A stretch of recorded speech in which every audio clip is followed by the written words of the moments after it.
Rivercity Pilates in North Liberty, Iowa. I'm here today to talk to you about the plank. The plank is a wonderful exercise that really works the whole body. It is a great core strengthener.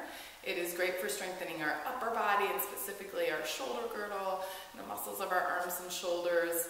And it's great because you can really do it just about anywhere. There are different variations of it that are great for everybody. What I want to talk about today is the 3 most common mistakes that I see when people do their plank.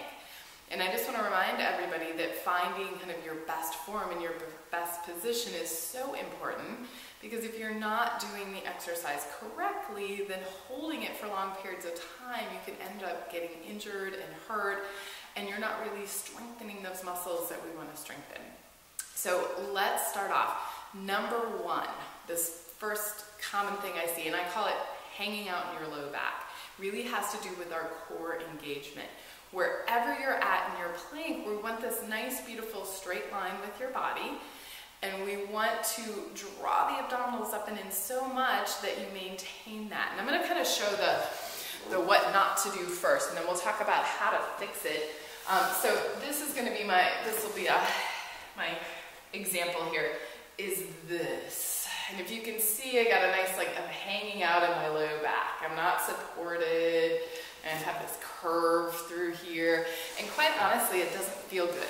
Right? So if you're feeling any strain in your back, that hanging out in that low back, that's where we need to engage those core muscles. Now, if you can do that in wherever you're at in your plank, great. So if I'm here on all fours, from here I'm going to pull my abdominals up and in and really create a support system that holds me there. It feels so much better.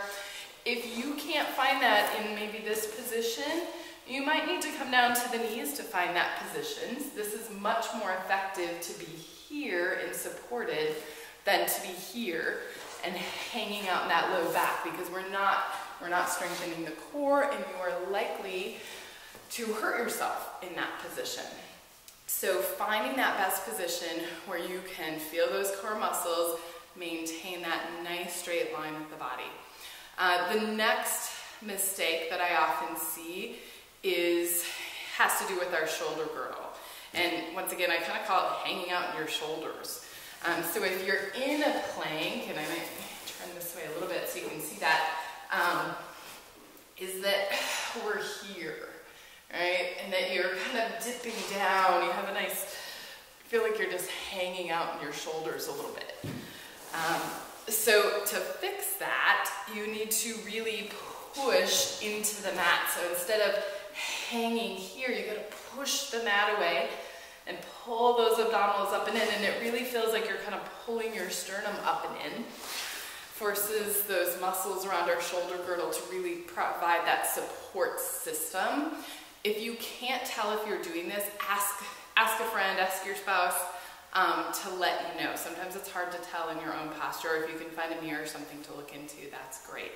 And then the third most common thing I see is our head position. So once again, we're trying to have that nice straight line with the body, but oftentimes, even if everything else is engaged, I see things like this or this, but we're really trying to have your neck long and in line with your spine. When we hang down like that, it can strain the neck, it makes it harder to engage and find that shoulder stability work. So just being aware of where your head and your neck are in space to find that perfect plank. So those are our 3 most common mistakes. So that core engagement and hanging out in the low back. So pull your belly up and in, find that nice straight line with the body. Shoulders, make sure that you're not hanging out in that shoulder girdle, that you're really pushing the mat away and supported. And if you need to change your position to find that, definitely do so. And then also that head and neck position. So if the head is drooping down, or if you're looking up like this, just check in and try to bring your head and neck in a nice straight line with your body. So we hope you enjoyed our tips today on fixing those 3 most common problems with our plank, and we'll hope you join us again If you need some more information about the studio, you can check in at www.rivercitypilates.com. You can find our blog, subscribe, share it with your friends, and we look forward to seeing you again.